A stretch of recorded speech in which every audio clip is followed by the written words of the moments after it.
Hello, Sloth Man. This is Kate with our very first episode in a series of podcasts where we meet with individuals who have disabilities or illness, just like you and me, all around here in this great big world. And sometimes we may even have healthcare professionals, holistic professionals, and even travel into the world of exercise and nutrition. Because why not? Knowledge is learning. In today's episode, we meet with Sydney, who is living with a disability and also an advocate. So let's dive straight in, Sloth fam, and welcome Sydney. Please introduce yourself, Sydney. I'm Sydney Ann Bennett, and I have FND, which is functional neurological disorder. So basically that means that my brain doesn't communicate properly with my central nervous system. So that can cause pretty much any symptom in the book. And I was diagnosed 2 years ago. I am almost full-time in a wheelchair now, and I've learned a lot about what it means to live as independently and confidently as possible with a disability. I'm also married. I live in Idaho. I'm in school, and I'm 7 months pregnant with our first little girl who's due in January. Oh, congratulations. Thank you. Congrats on the baby. I love babies. Thank you so much.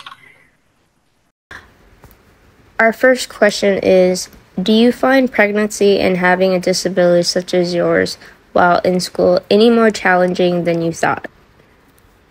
I was really worried about being pregnant or having kids with a disability, and I went a long time thinking that I probably wouldn't ever be a mom. And then last year, I unexpectedly found out that I was pregnant, and everything seemed to change in that moment. Like as soon as I saw the 2 pink lines, and I realized that this was really what I wanted, and I just loved that baby so much already. And 8 weeks later, we lost that baby, and it was devastating. But through that, I realized that no matter what I needed to sacrifice in order to make that happen, that being a mom was really, really important to me, and I just wanted to have another baby. And so we found out again that I was expecting in April, and I honestly expected pregnancy to be way harder physically than it has been. It's definitely added a lot of physical complications, but they're all complications that I'm already familiar with just from dealing with my disability. And so, when it comes to pain or fatigue or mobility problems, all of these things, I've already dealt with those things. When it comes to flare-ups, I already know what it's like to flare up and to ride that out. And so it didn't really add anything new or anything that I was unfamiliar with already, which I wasn't expecting. It almost was like I was preparing for all of the hard parts of pregnancy this whole time. And so even though there's an added level of complication to that, everything has been very doable and very familiar in the hard. And it all seems to be pointing toward this greater purpose, obviously, that we're going to have a baby in January. So that makes it easier too, just in that that there's a bigger picture. Awesome. I'm so sorry to hear about your first experience, but I'm so glad you're able to try again. And I'm glad that pregnancy has been kind of a breeze for you, because I know for some people it's definitely not. I've had a couple of friends that it really took them out. So it's really good that you're able to still be moving around and living your life. Yeah, definitely. I'm very thankful for that.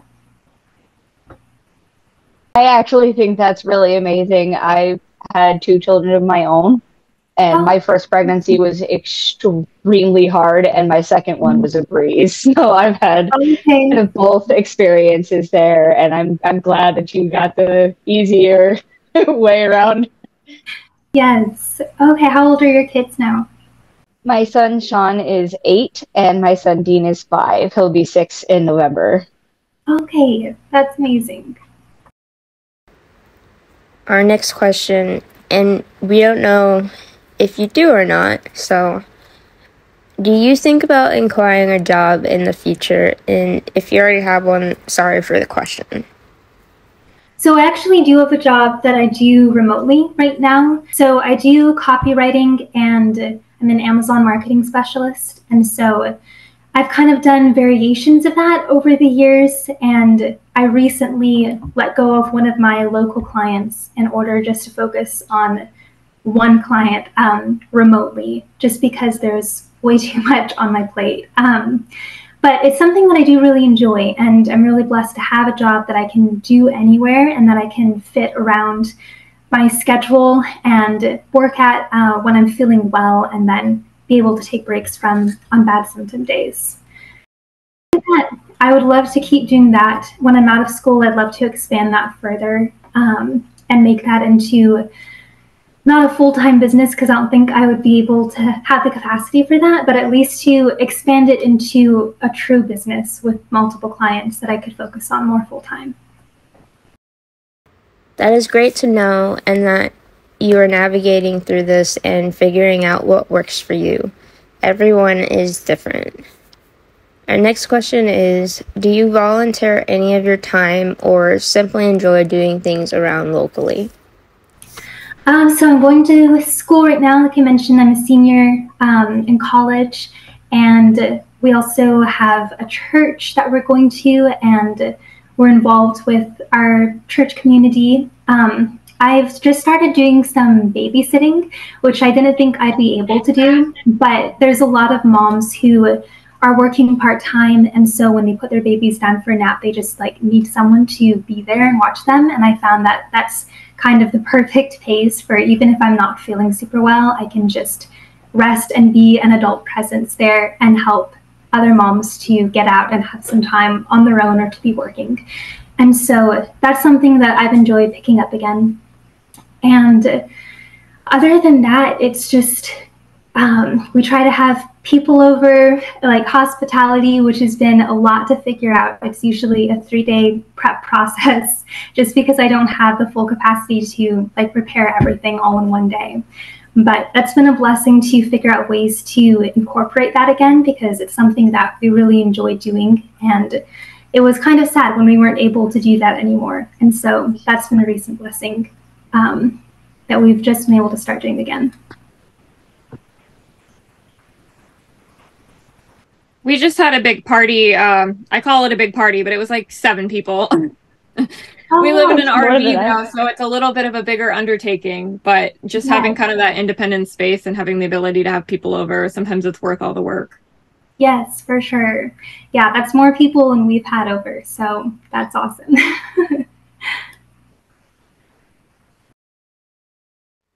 It's always nice to have friends and family gatherings.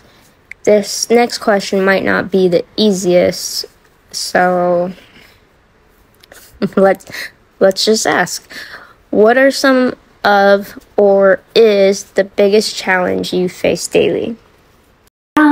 So I would say that my kind of top 3 symptoms that I deal with every day that are the most debilitating would be pain, fatigue, and seizures. And so one of the problems with navigating this is that they can all sort of exacerbate each other. And so if I'm in a lot of pain or I've pushed it too hard, that can often trigger seizures. And then seizures in turn can trigger greater pain and fatigue.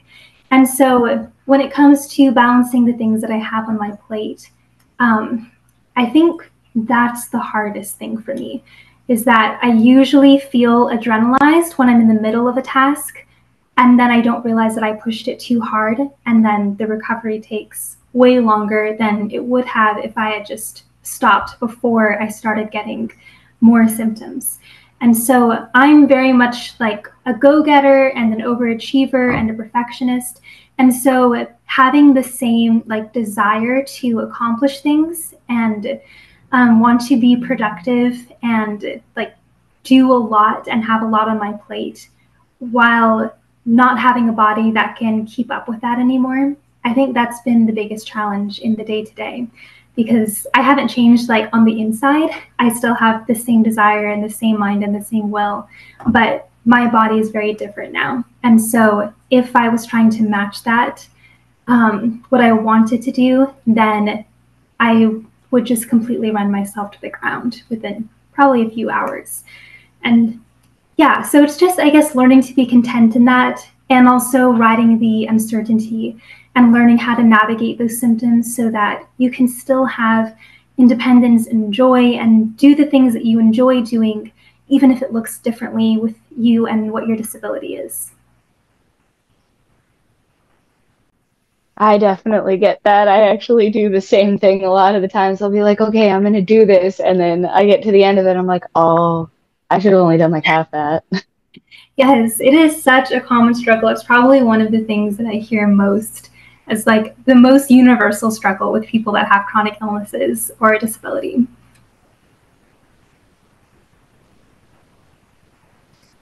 Yeah, I gotta say I relate so much to a lot of what you just said. I was diagnosed with ME/CFS in 2019, and there's a lot of overlap with ME/CFS and can you hear me? There we go. It cut out for a second. There you go. It cut out. It did. Okay. But yeah, just there's a lot of overlap there between the ME and then the FND. I've got a couple friends that have that as well. But that pattern of, you know, feeling like you can do something because you have that like adrenaline dump and then it just completely levels you afterwards. That's something that like I understand really well. And I think it's something like even at moving at Sloth time, like maybe something that we could potentially focus on is helping people figure out how to pace. Because that was like a 5-year challenge for me. I didn't get better until I learned how to pace. Because every time I started to do better, it was like 1 step forward, 3 steps back. Mm-hmm. Yeah, that makes a lot of sense. All right, so you have really good information. About a random question is, do you drive? I do. So that was a little tricky because I do have a seizure disorder. And so there's a lot, both physically, medically, legally, that you need to navigate in order to drive when you have seizures. And so for me, my seizures are non-epileptic, which means that there's no legal or medical restriction on driving with non-epileptic seizures. And so it kind of came down to what I felt comfortable with personally. So I stopped driving for about 2 years after I got sick because I wasn't comfortable enough with knowing when a seizure was going to come on or dealing with unexpected symptoms, and I just didn't feel confident at all behind the wheel. So for that reason, I just decided on my own terms not to drive. And then after my husband got back from being deployed overseas, we were able to start kind of building up my confidence behind the wheel again together so that it was safer, obviously, than me driving or learning how to drive again by myself. And so right now, I'm at the point where I can drive most days right around our town, which everything is within a few miles. And I'm not able to drive for long distances. I'm not able to drive for like a long period of time, but I'm able to drive enough to maintain independence in that I can get myself to school or to the store or go down the street for something. And I know my body well enough and my symptoms well enough to be very aware of when a seizure is going to come on and either have enough time to pull over and just kind of ride it out, or to know, okay, I'm not safe to drive right now and I can call my husband who can come get me because he works 2 minutes up the street. And so I would love to build up more independence with driving and get to drive longer distances, but I am really happy with where I'm at right now because it's added a huge level of independence that I didn't think I'd be able to have again. Yeah, I actually think that's really cool too. I never learned how to drive, so I'm a little lost on that one myself. But I'm also vision impaired, so Right. even if I were to fully learn to drive, I would still legally have to have another person in the vehicle with me because of my visual impairment. That makes sense. I just chose not to. My husband drives. I don't need to. Yeah. There you go, passenger princess. Yeah. There you Yep, go. I'm happier there, especially now at being almost 30. It just feels like too big of a task to take on. So Yeah. I choose other things to do. That You makes can have that one. sense.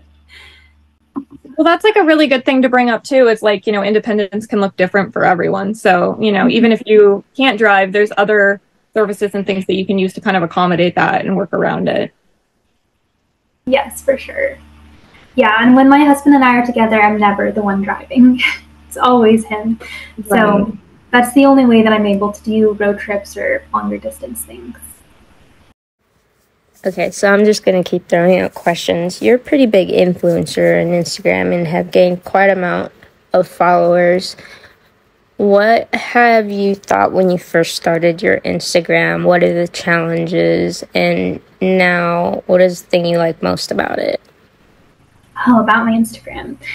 I didn't think that I would ever get confident enough to post myself with mobility aids or post myself in a wheelchair. And so originally Instagram was kind of a way to push myself out of my comfort zone and kind of process a little bit, where I would just talk about the things that were really difficult for me or the things that I was struggling with. And then I realized, like, oh my goodness, I'm not the only one struggling with these things. And there's more and more people that are reaching out saying that they struggle with the same thing. And so originally I thought, okay, this is just going to be like a small little platform for me to be able to share and kind of push myself out of my comfort zone.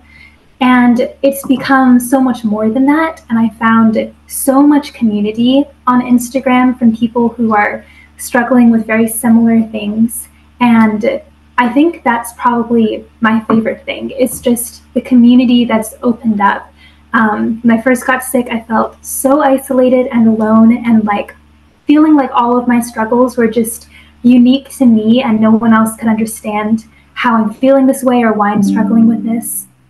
And so being able to connect with so many people who I've been able to help or who have helped me or who are just able to resonate with the things that we're all universally experiencing has been huge and has definitely made me feel like I'm not actually alone and that there is a lot of support and encouragement from people all over the world who are dealing with very similar things.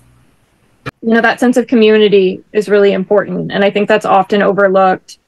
For me, when it was MECFS, which, like you said, you know, it kind of snowball. So it was one thing that led to another thing that led to another thing. And I found that it led me to all of these different like online communities for people who are dealing with these kind of things, you know, whether it be gastroparesis or dysautonomia or the ME itself, the seizures, like finding that community of people who are dealing with the same thing, that really, really helped me, even just in narrowing down a diagnosis. Because there was a couple years where they really didn't have any idea. And I was the one that kind of started to figure things out. And I don't know if I would have been able to do that without the sense of community and the ability to, you know, get in contact with people who are experiencing the exact same things I was. And so I have to say I'm so grateful that we live in the day and age where we do, because it's the only time in history when, you know, you'd have access to the kind of support that we have now. Yes, definitely. And it's also really helped with the representation as well, because I didn't know when I got sick, you know, that there's a way to be confident or stylish with a mobility aid. And so I just pictured like very sad, kind of very medical looking devices. And so I started following, I think the first person that I followed was Selma Blair, who has multiple sclerosis and uses canes quite often. And I was like, wow, she is so beautiful and stylish with her cane, and that I want to be like that. Like, that's so inspiring to me. And so anytime that I started, you know, looking into getting another mobility aid or needing another medical device, I would start following people who I wanted to be like or who inspired me, who were doing the same thing. And just being able to see that representation online really gave me confidence. Like, okay, this can look so many different ways for so many different people. And there's a way to do this confidently and still feel like myself, even when I'm using an aid that was completely foreign to me a little while ago. Okay, you bring up some good points right now. And for any of you who have not watched Selma Blair's documentary, you need to go watch it because it is very informational. I actually agree with what everybody else has said so far too with Instagram. When I first got on there, and initially I just started it because I wanted to post pictures of my kids, And then when I started having my symptoms that I guess I really actually had all my life, but they got worse. And I started being like, okay, I'm in pain and I don't know why. And I ended up meeting other people that had Ehlers-Danlos syndrome. And then I was like, wait a minute, they're right. This fits me and I'm not alone. And now I also know who to go talk to for help. And that was one of the biggest things that ended up mattering for me in the long run. That and also finding inspiration for my now wheelchair. I even have pink spokes on my wheelchair. I bought bicycle spoke covers just to make it look a little bit more my style. I love that. It was pretty much the first thing I did when I got it, because I was like, silver is boring, hot pink is necessary. You know, customizing your mobility aids is such an awesome way of kind of taking ownership and, you know, declaring it as a part of you, but not who you are. I think that was one of the first things that I did that kind of helped me bridge the gap, and not feel quite so strange. I still have some stuff I need to customize. I'm a little nervous. I got some new braces and I got to do my forearm crutch, but my old wheelchair it was like Purple Galaxy. And it was really, really a lot of fun. You know, just having something that you feel like represents who you are or your style can really make a huge difference in your confidence level and how you feel. What was the diagnosis process like? Did it take a long time or a short time? Yeah, so I'm not exactly sure when I started getting symptoms, kind of like what you're saying, where it's kind of a process that gets worse and worse and worse, and then you realize, like, okay, this is something really serious, and I still don't know what's wrong. And so I had chronic pain, very severe chronic pain for about a year that was spreading throughout my whole body. It was completely debilitating. And then I started getting like muscle spasms that I thought were just associated with the pain. And then 2 weeks after I got married, we were driving back from a date night and my hands went paralyzed. So we went to the ER. They couldn't figure out what was going on.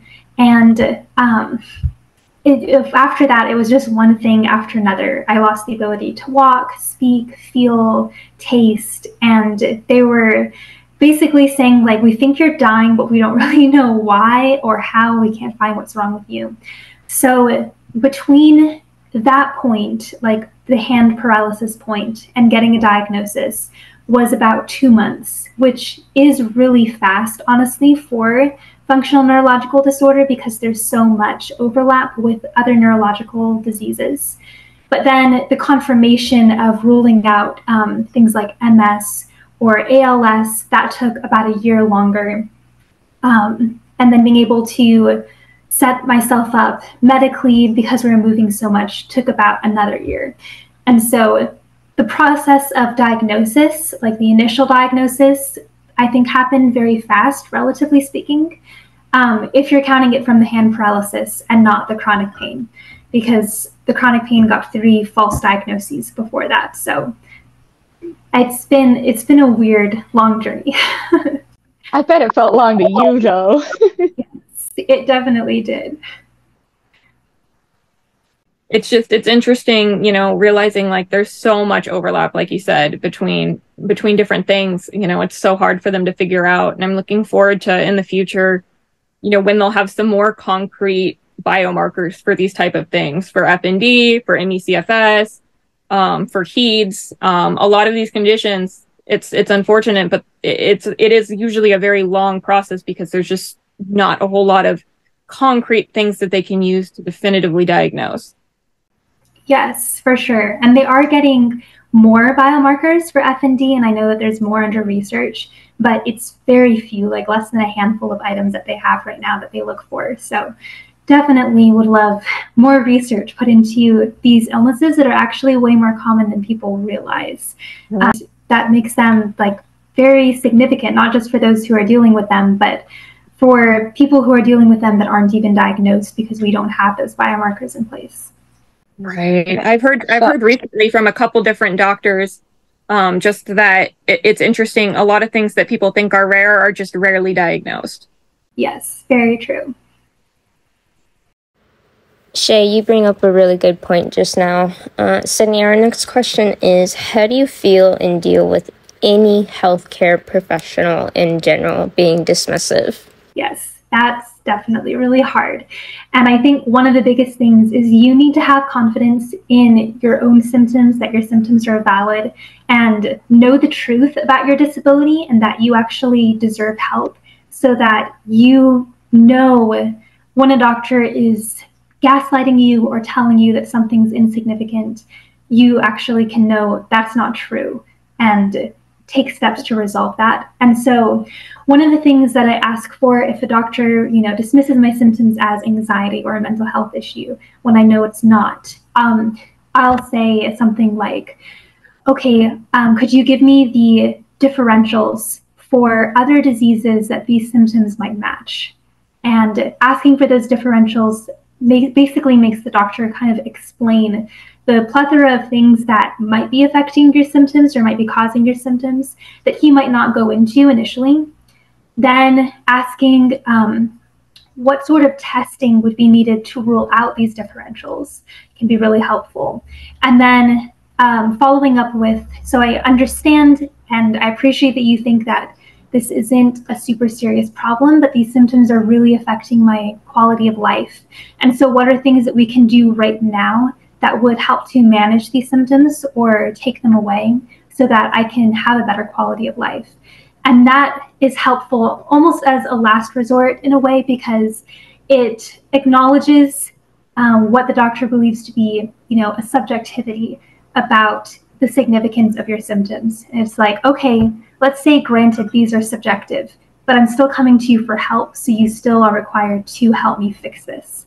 And that can help narrow down medication or start more testing or just kind of move forward with the progress. If a doctor is continually gaslighting you and dismissing your symptoms, I definitely recommend just finding a new doctor. And I know that's way easier said than done, but having a doctor who believes in you and is wanting to work with you to help navigate your symptoms and work with them, work through them with you is hugely important and is something that you should definitely establish as early as possible.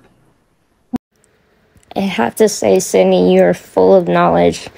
Our next question is, how do you feel about physical therapy? And if you do go to it, do you see any good or downsides with it with your particular diagnosis? Mm-hmm. Yeah, so basically with my diagnosis, they don't really have like a set treatment plan. And so the treatment offered is usually some form of physical or cognitive therapy. And so I've done both pretty much since I got sick, on and off. I did CBT for a while, which didn't really help me that much with my symptoms. EMDR, which did help significantly with my seizures and the incoherency episodes. And then I did physical therapy, which, while it didn't necessarily expand my mobility or help me physically, get closer to recovery, it did give me some more tools to sort of navigate when my symptoms are bad and things that I can do at home to help manage mobility or pain symptoms. And so for that reason, it was really helpful at the time. I'm doing physical therapy again to deal with the new symptoms that have come up with the pregnancy. And so that's been helpful too, again, not like in getting me closer to recovery, but just in being able to navigate the day-to-day. But I do know a lot of people, or maybe not a lot, I do know several people with my disability who have actually gone into remission through cognitive or physical therapy. So I know that it's possible, but Google makes it sound like it's way more common than I think it actually is. And so for me, I haven't found any of those things to actually get me to a recovery state or to remission. Just give me more tools to help navigate. Yes, and how do you feel about functional medicine? I haven't tried too many of those forms. I've been very consistent with exercising when I'm able to, and so I honestly do think that has helped a lot with just maintaining the strength and mobility and balance that I do still have. And so I think it really does depend on the individual and what their symptoms are, how long they've been dealing with it. And there's so much where it's like something that works for one person may not work for someone else, even if they have the same symptoms or the same disability. And so I totally think that functional forms of medicine can help and do help a lot of people, but then we also can't like put those forms like, oh, this person did acupuncture and it took away their pain symptoms, so you should try acupuncture, because that might not necessarily be the case for someone else. And so it's really like throwing a lot of paint at the wall and seeing what sticks, and kind of figuring out what you're comfortable with or what you feel like you're making progress with or is helping to manage or help you navigate. And like it can feel like a very individual road. And obviously, finding help or inspiration or resources in other people is super helpful, but ultimately you have to kind of learn what is working for yourself and explore different avenues. I definitely can understand that. I'm still in an odd place where I'm not really getting a lot of treatment. So it's an interesting position to be in, because I'm more kind of at this point where I've been given a bunch of diagnoses and not a whole lot of treatment. I'm actually doing what you said earlier. Right now, I'm switching doctors, because my doctor just continuously was like, no, no, no, no, no. All of the specialists were like, this patient needs this done. And my doctor goes, I don't want to do that. So I went, well, I don't want you to be my doctor anymore. Bye. Yeah, I'm just at this really weird in-between point, but I definitely am hoping that gets better soon. Yeah, I hope so too. I know that can be such a process. Yes, that is a great point. And as we are coming to an end right now, for anyone who is on state Medicaid, there is a program called Enhanced Care Management. This program allows for a worker with the insurance company that you have, and they may work out of your provider's office, and they will be assigned to you. If you want to know how to get in touch with this program, just call your insurance company. You will be given a number to them. They are most likely available 5 days a week with business hours. They can help you with just about anything medical related. If you need help scheduling that appointment, getting a referral, figuring out what's going on with the prescription, they will be there to help you. Places, it's even outside of business hours. Like my care manager, she's available 24/7. I have her personal number. She's been amazing. She does everything for me. She schedules my appointment. She schedules my medical transportation. She schedules transportation for me to be able to even do things like going out to events locally, and has helped me get into other programs that have helped me a lot. And she's amazing. And thank you, Ash, for that information. This is the end. We're going to let Sydney say goodbye first. Thank you so much. My name is Sydney. You can follow me on Instagram at the.annegirl, and that's Anne spelled with an E. It has been an absolute pleasure being a part of this episode and sharing my thoughts and experiences with moving at Sloth Time. I hope that our conversation today has brought you some valuable insights and sparked some new ideas. With that, goodbye, and thank you for allowing me to be a part of your day. Take care and stay inspired.